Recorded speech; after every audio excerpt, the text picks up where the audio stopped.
Some of our challenges in communication is attributed to the language that we use. And there are certain types of language that we use that are what we would call troublesome.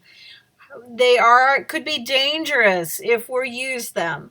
And so the things that you're going to learn in this chapter and specifically in this video, these are all items listed here. So this would be a preview slide of areas we sometimes get into trouble. Some of them are also the foundation of how do we become better communicators. And so some of our skills are going to stem from these areas. These are important for you to know. You're going to start learning. You'll see what you do a lot of the times as we talk about this. And so being more aware of, hey, I do that. How can I work on that and improve that?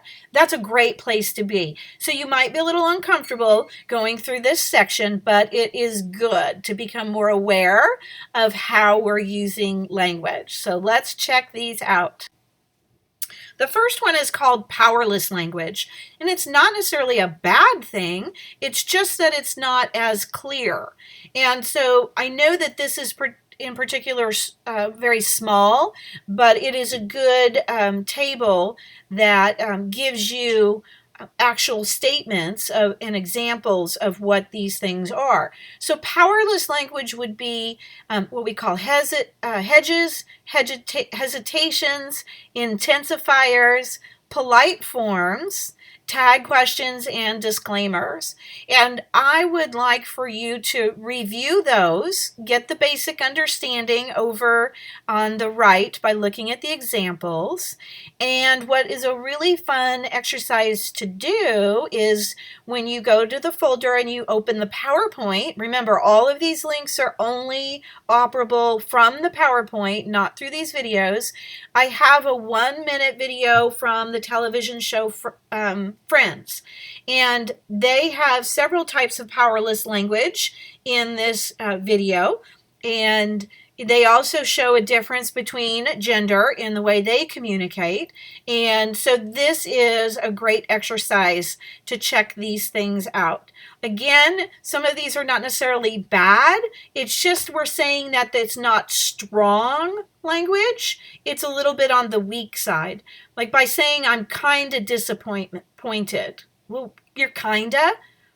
I'm disappointed is a stronger, more concrete statement than kind of.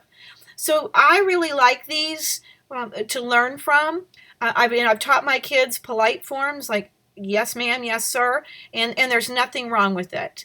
It's just, we're just suggesting that it's not powerful. Okay, I think it's a sign of respect, and in some cases you are required to do that, for example, in the military. Okay? Equivocal language when words mean more than one thing. And you know some of these, so I'll just give you a few examples here. Again, you might intend bat, the flying creature that lives in caves, and the other person may be thinking sports and up to bat, right? And so there could be miscommunication just because of equivocal language. So that's something you want to be aware of. Then we're going to look at concrete and abstract language. Our words can be very concrete, which means we can perceive them with the senses, see, taste, touch, hear, etc., right? And those are very specific, like a car, book, keys, dog. We can see those, right? More abstract language we cannot perceive with our senses, like independence, knowledge, relaxation, companion, right? Those are concepts. And so those are more vague, more abstract. They're harder to interpret or define. And so one of the things that we will be working on as far as developing skills is learning to be more concrete and specific. And we will dive into that in our skills video. Sometimes we use polarizing terms, meaning this one extreme or the other, like it's a yes or a no.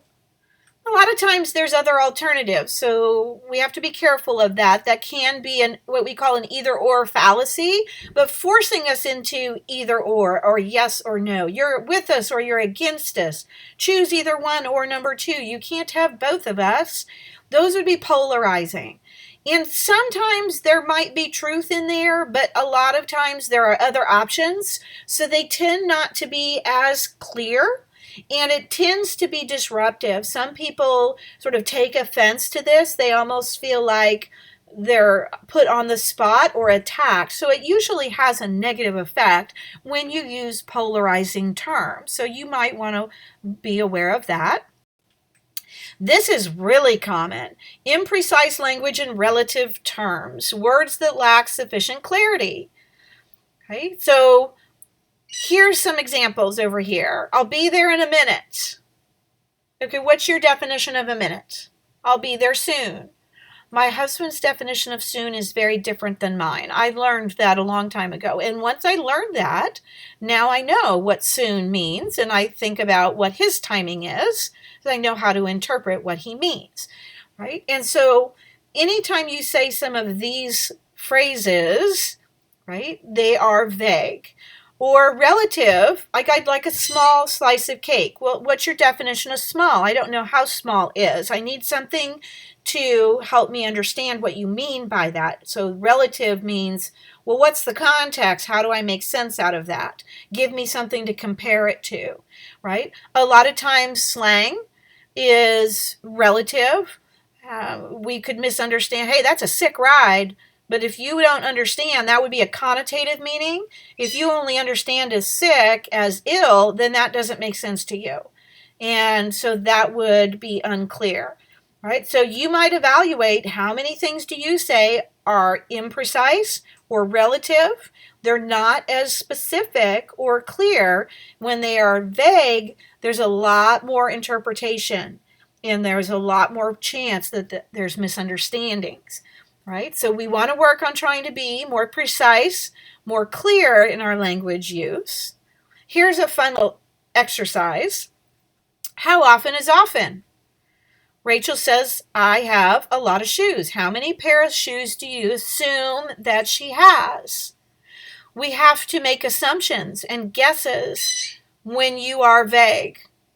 Right? Grant says, I have several dogs. How many dogs do you assume that he has? Well, several doesn't usually mean dozens, but it means a few. And what's few? So it's hard for us to understand and be clear. So if you're saying I have several dogs, I have a lot of shoes, I rarely go to the movies, people don't know what that means. It's vague, it's not specific, it's relative, it's imprecise. So these are just some fun statements that you probably can relate to. Now, language can also obscure meaning, where we're trying to disguise it or hide it, and sometimes it's not always intentional. If you use jargon, specialized vocabulary that a co-culture uses as a form of shorthand requiring fewer words. Legal terms, that's jargon. Anybody in the legal field would understand them. People outside the legal field don't understand them. If you're in any particular sport or athletic, you have specific language use or jargon that you use that somebody outside of that sport or who doesn't understand that sport won't know. Right? Computer language, medical language, like teens, they have their own specialized vocabulary. That is jargon. And so we do want to be careful that other people are familiar with that specialized vocabulary, or we have to teach them what it means. You can't assume that somebody would understand that jargon. Okay? Euphemisms. This is a negative and it's also a skill. And so I'll try to give you both here, trying to move through this quickly. We have a couple more slides to go through. A euphemism is when you are trying to be softer or less offensive. You're trying to be safer in the way that you say something because you don't want to embarrass somebody or it's unpleasant to talk about.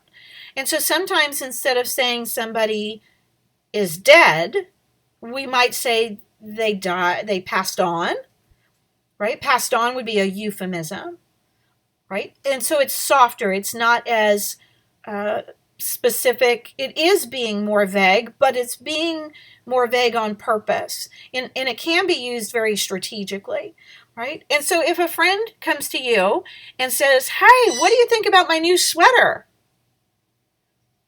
What are you going to say? You could say, I don't care for that sweater. And that could be very direct, and that could be fine. But if you were concerned about them and you didn't want to be that direct, you could say, well, that's a very interesting color. Or that's an interesting style. I've not seen something like that before. So that you are expressing yourself, you're communicating, but you're just not as upfront because you don't want to upset or embarrass them, right? It is trying to be kind-hearted and nice. So you can use this as a tool to be strategic, but it is something that is more vague. So you want to be careful that we're not miscommunicating because of the vague language. Insufficient vocabulary are just words that people don't know. And so you always want to figure out and look at, would this person be familiar with the language I'm using? I do have another video clip in here. It is from Big Bang Theory on wedding dress shopping. And she finds a dress. Amy, if you know the show, Amy finds a dress and her friends don't like it. And so it's a great example of them trying to figure out, what do they say and should they consider euphemisms, although they don't know they're euphemisms. Trigger words. Those are words that arouse emotion. And the problem with trigger words is you don't necessarily know what will set somebody off. There's some standard. Politically correctness is all about trigger words. People are offended when we say certain things. We used to have a mailman, and he's called Mailman Brad. That was his name. That's how he signed his Christmas cards. And I was talking in the store, and a stranger overheard that and said that that was not appropriate language. That's not politically correct. They're called postal carriers. And I said, well, thank you so much. I am aware that they're called postal carriers, but he is our friend, and he is called Mailman Brad in the neighborhood, and that's how he signs his cards. Now remember my motto, just because you think it doesn't mean you need to say it. I didn't say what I was thinking. I was polite and I said the appropriate thing. But trigger words can arouse emotion. It's interesting about politically correctness. I have a few comments on that, but I'm going to save that for our public speaking unit. The other thing we want to be careful of is how language can be disruptive. Those troublesome words, the language that we just went through can all be disruptive, but this is especially disruptive when we are confusing facts and opinions, facts and inferences. And it will be really important that you understand the differences. We are going to state facts as a fact and an opinion as an opinion. This day and age, most of the things that we hear are opinions, and they're presented as if they're facts without evidence to support it. And that's not how we operate in this class, especially with our speeches. Opinions are valid and they're important, but they're an opinion. They are not the same as a fact. And so make sure that you learn these differences. Emotive language would be things that trigger emotion. Right? Evasive language is trying to forget about the conversation or avoid the conversation. So when we get into our video on language skills, and at the very end of the PowerPoint, I have quite several video clips that are really good that would help us with what to say. And so let's start learning about some skills.